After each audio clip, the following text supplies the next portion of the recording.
A paz do Senhor, meus amados irmãos, estamos mais uma vez aqui, nosso encontro às 12 horas, almoçando com Jesus, e eu estou alegre, feliz com nosso Deus, por quanto Deus tem nos novamente dado essa oportunidade de poder estar juntamente com os irmãos, aqueles que já estão almoçando, estão na mesa, se alimentando o corpo físico. Que Deus abençoe, ou aqueles que estão juntamente conosco aí, participando desta live. Eu quero nesta manhã trazer uma palavra para alimentar o nosso espírito e edificar as nossas vidas. Senhor Deus, eterno Pai, querido e santo e poderoso que está no céu, pedimos ao Deus amado a tua bênção sobre a vida dos teus servos que estão conosco, abençoando a cada casa, a cada lar. Ó Pai querido, pedindo as tuas bênçãos sobre eles e que esta palavra possa estar edificando as nossas vidas. Você que tem a sua Bíblia e se quiser nos acompanhar na leitura, lendo aqui no capítulo de número 6 do Evangelho segundo São Lucas, o versículo de número 46, nós vamos estar vendo aqui sobre os dois fundamentos. Lucas capítulo 6, versículo 46, diz assim: Por que me chamais Senhor, Senhor, e não fazeis o que vos mando? Todo aquele que vem a mim e ouve as minhas palavras e as observas, eu vos mostrarei a quem é semelhante. Versículo 48. É semelhante a um homem que, edificando uma casa, cavou, abriu profunda vala e pôs os alicerces sobre a rocha. E vindo uma enchente, deu a torrente com ímpeto naquela casa e não a pôde abalar, porque tinha sido bem edificada. Mas aquele que as ouve e não as observa é semelhante a um homem que edificou uma casa sobre a terra sem alicerces, no qual a enchente deu com ímpeto e logo caiu, e foi grande a ruína daquela casa. Nós vemos aqui Jesus Cristo trazendo do Evangelho de São Lucas um ensino sobre como nós estamos edificando a nossa vida espiritual. Nossa vida espiritual, ela é edificada figuradamente à semelhança destes dois homens que Jesus Cristo, ele nos fala, nos revela aqui neste ensino. Esta palavra, Jesus Cristo está falando no final do seu sermão da montanha. Encontramos o mesmo texto no Evangelho de Mateus, lá no capítulo de número 7, a partir do versículo de número 24, quando Jesus está encerrando ali o sermão da montanha. Depois de todo aquele ensino que Jesus Cristo trouxe, ele encerra falando sobre esses dois fundamentos. Ele encerra trazendo aos ouvintes a importância de não somente ouvir o que ele falou, mas colocar em prática na sua vida cristã. Nós vemos que o apóstolo Paulo, quando ele escreve a sua carta à igreja de Gálatas, lá no capítulo 1, no versículo 6, ele diz o seguinte: admiro-me de que tão depressa estáis passando daquele que vos chamou pela graça de Cristo para um evangelho diferente, o qual não é outro senão que há alguns que vos perturbam e querem perverter o evangelho de Cristo. Em outras palavras, Paulo estava dizendo à igreja de Gálatas: vocês começaram tão bem, por que vocês não continuam da maneira como vocês começaram? Jesus Cristo, ele está dizendo para nós nesta palavra: quando vocês iniciam a sua vida com um compromisso com Deus, para observar, para entender, para obedecer os princípios e os mandamentos de Deus, que não seja somente no início, mas que isso venha a ser para toda a sua vida. E vemos aqui então que Jesus Cristo dá esse princípio para nós na semelhança destes dois homens.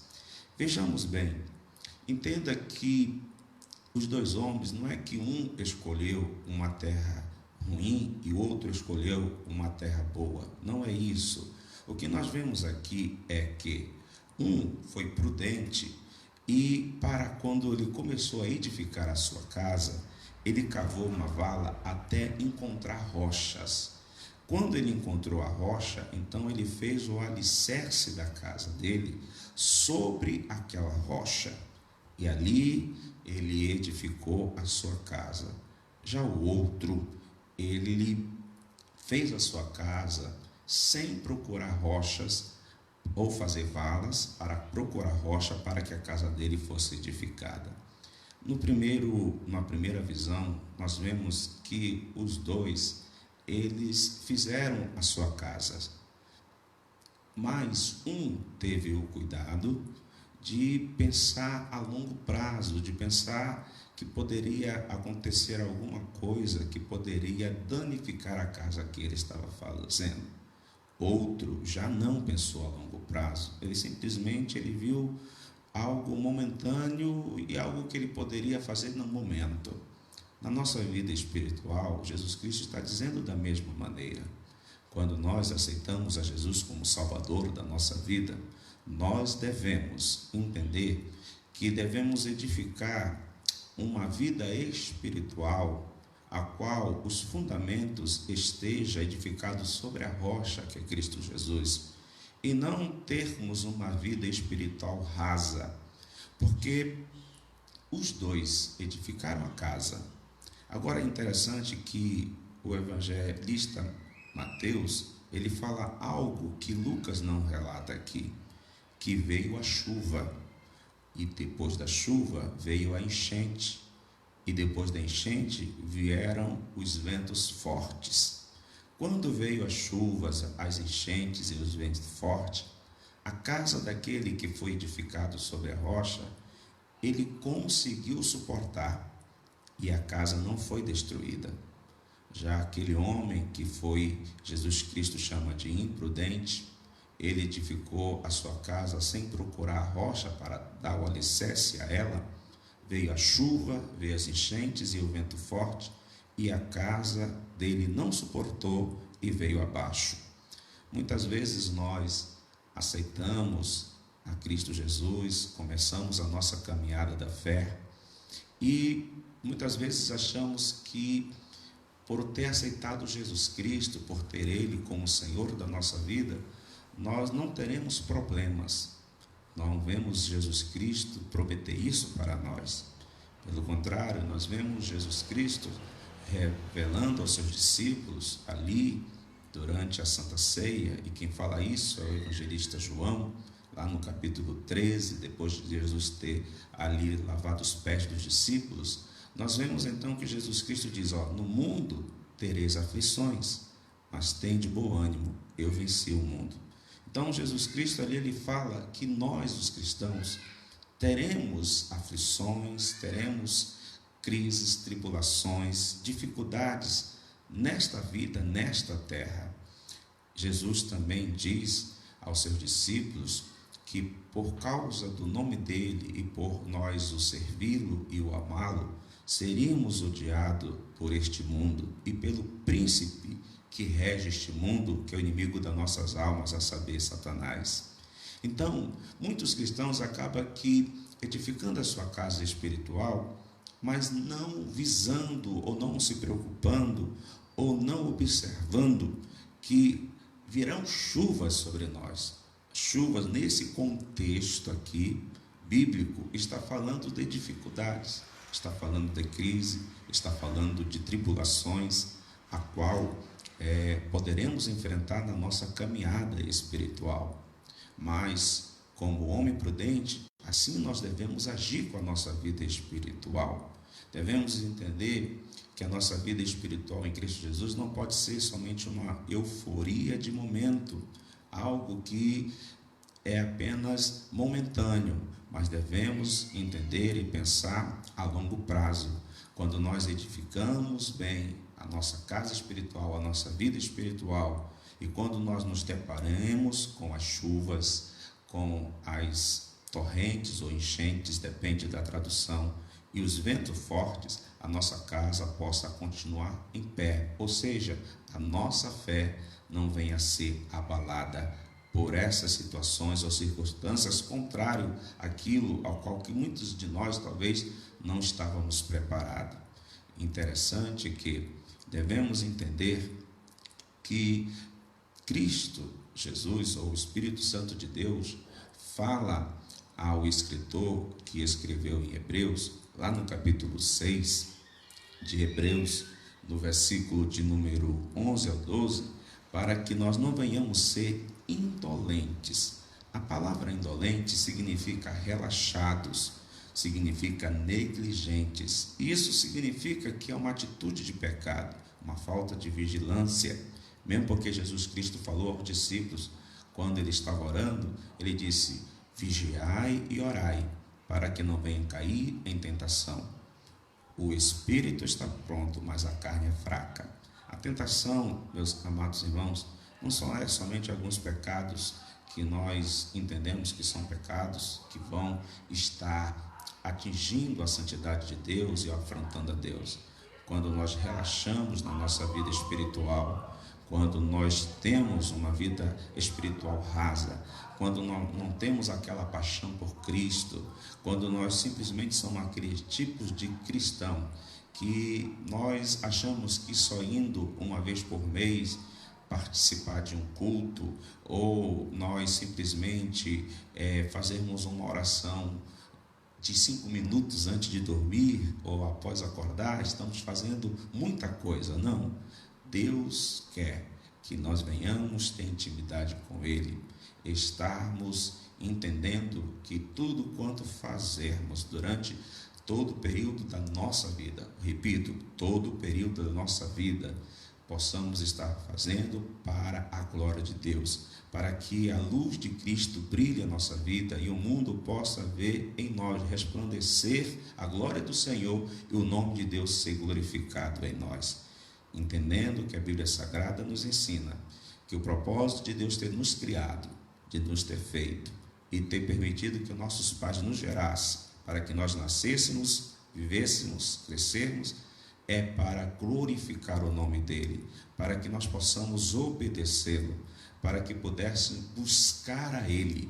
Entenda uma coisa, Deus fala através do profeta Oséias que o seu povo perece por falta do conhecimento da sua palavra. Devemos ter intimidade com a palavra de Deus, devemos ler, meditar na palavra do Senhor, para que a nossa vida possa ser edificada e direcionada por ela. Então, que nesta final de manhã e início de tarde, você possa guardar essa palavra em seu coração, colocar em prática, principalmente nos dias, na crise a qual o mundo, o nosso país, a nossa nação está enfrentando. Uma pandemia, a qual tem trazido muitos problemas em todos os âmbitos para a sociedade humana. E nós, como Igreja do Senhor Jesus Cristo, devemos pautar a nossa fé em Deus, confiarmos nele e termos a nossa casa ou a nossa vida espiritual edificada em Cristo Jesus. E não sermos negligentes com ela, porque assim estaremos pecando contra o Senhor. Mas a Bíblia manda nós sermos diligentes, ou seja, dedicados àquilo que Deus tem proposto para a nossa vida. Eu quero neste momento fazer mais uma oração, mas também eu quero estar parabenizando ao nosso companheiro, pastor Gedaías, que também é nosso cunhado, que exatamente hoje está completando mais um ano de vida. Que Deus continue abençoando o pastor Gedaías, toda a sua casa, toda a sua família, abençoando também o seu ministério, o trabalho que está sobre a sua responsabilidade, ali na cidade de Santa Cruz do Rio Pardo e as cidades adjacentes. Que Deus abençoe o nosso amado pastor Gedaías, que Deus dê muitos anos de vida e, como diz o nosso pastor Esteu, e muita vida nos anos também. Que Deus te abençoe, pastor Gedaías, nosso amigo e cunhado, companheiro, que muito também tem nos ajudado. Meus amados, vamos fazer uma oração e depois dessa oração eu quero dar algumas recomendações para nós estarmos encerrando esta live. Senhor, meu Deus, eterno Pai, querido e santo e poderoso que está no céu, te louvamos, ó Deus querido, te glorificamos e te exaltamos. Te bendizemos, ó Senhor, nesta manhã, a qual Tu tem nos dado essa oportunidade de poder aqui estarmos diante da Tua presença. Peço, ó Deus, a Tua bênção sobre a vida de cada um dos nossos amados irmãos, que estão juntamente conosco ligados, Senhor, nesta live. Abençoa seus lares, abençoa sua casa, abençoe suas famílias. Guarda, Senhor, proteja-os, como está escrito no Salmo 91, aonde diz ali a Tua palavra, que Tu nos guardará da peste perniciosa. Cumpra, Senhor, esta palavra sobre a nossa vida, pela Tua graça e pela Tua bondade e a Tua misericórdia sobre nós, porque sabemos que não somos merecedores e dependemos de Ti. A Ti nós Te damos toda a honra, toda a glória e todo o louvor, em nome do Senhor Jesus Cristo. Agradecemos a todos os nossos amados irmãos que sempre estamos aqui conosco, participando desta live. Eu quero estar aqui agradecendo a irmã Ana Lívia com a sua família que entrou. Que Deus abençoe, irmã Angélica, irmão Claudeci, que Deus abençoe vocês que estão aí conosco. Também o irmão Nelson, ali da cidade de Parapuã, que Deus abençoe a ele, sua família, irmão Marlênio, presbítero irmão Ageu, que sempre no horário do almoço está conosco, mesmo trabalhando, mas no horário do almoço aproveita para estar conosco, participando. Também a nossa irmã Maria Aparecida Ferreira, Deus abençoe, em Cristo Jesus. Temos mais pessoas aqui, deixa eu ver, que está conosco, irmã Ivete, irmão Edilson, irmã Maricélia, irmã Helena Luquiara, irmã Rosália, Deus abençoe.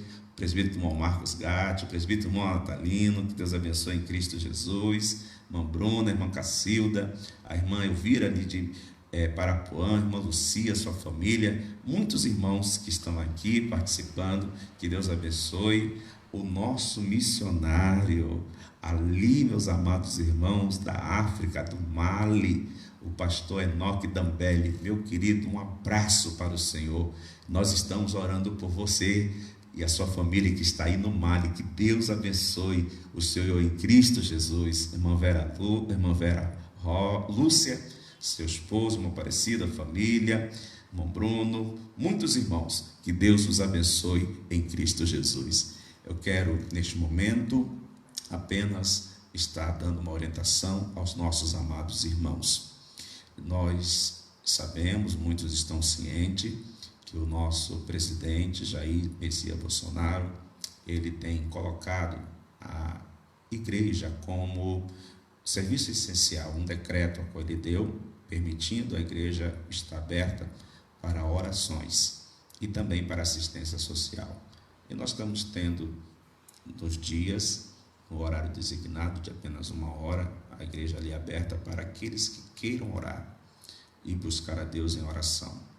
Mas eu quero pedir a todos os nossos irmãos que estão dentro do grupo de risco, pela orientação dos nossos governantes, a qual a Bíblia Sagrada nos ensina que nós, a igreja, o povo de Deus, devemos ser um povo ordeiro e nós devemos respeitar as autoridades, porque elas são constituídas por Deus, conforme está escrito lá na carta de Paulo a Timóteo. E devemos orar por eles também, para que Deus possa estar dando a eles sabedoria, dando a eles graça, para eles poderem estarem dirigindo e governando de uma maneira que a nação a qual nós pertencemos, o Brasil, possa passar por essa crise, vencendo e não tendo tanto prejuízo. Então, nós como cristãos, somos um povo ensinado pela palavra de Deus para sermos ordeiros. Então, as pessoas, os irmãos acima de 60 anos, fiquem em casa, acompanhe-nos nas lives a qual estamos fazendo, assistindo. Nós temos o nosso canal no YouTube, Assembleia de Deus, Flórida Paulista. Você pode se inscrever, está recebendo ali as lives. E também as crianças, os pais com suas crianças pequenas, não está tendo aula. Então, da mesma maneira, as crianças ficarem em casa, não ir para a igreja, tirando as pessoas do grupo de risco, pessoas que têm enfermidades crônicas renais ou respiratórias. Fiquem em casa. Vamos obedecer aquilo que o Ministério da Saúde, as autoridades estão nos orientando, fazendo a nossa parte. Isso de maneira nenhuma vai estar diminuindo a tua fé em Deus, mas sim nós estaremos observando um princípio bíblico de nós nos submetermos à autoridade. Mas os demais que não estão no grupo de risco, que também não estão resfriados, não tem nenhum problema, a igreja estará aberta no horário específico, 1 hora somente, para oração. Então, os irmãos, para participarem da campanha de oração e receber assistência pastoral. Que Deus vos abençoe, continue orando pelo nosso presidente, pelos nossos governadores e prefeitos do município, orando também por uma classe que está sendo muito importante, que estão na frente desta pandemia, que são os médicos, os assistentes sociais, os enfermeiros, que têm trabalhado para tentar, juntamente com a nossa nação, enfrentarmos e vencer essa pandemia que muito em breve, eu creio, estará passando. Que Deus vos abençoe. Hoje estaremos às 5 horas da tarde, iniciando a nossa campanha de oração, clamando a Deus para curar a nossa terra. Amém? Um abraço a todos em Cristo Jesus e que Deus vos abençoe, em nome de Jesus.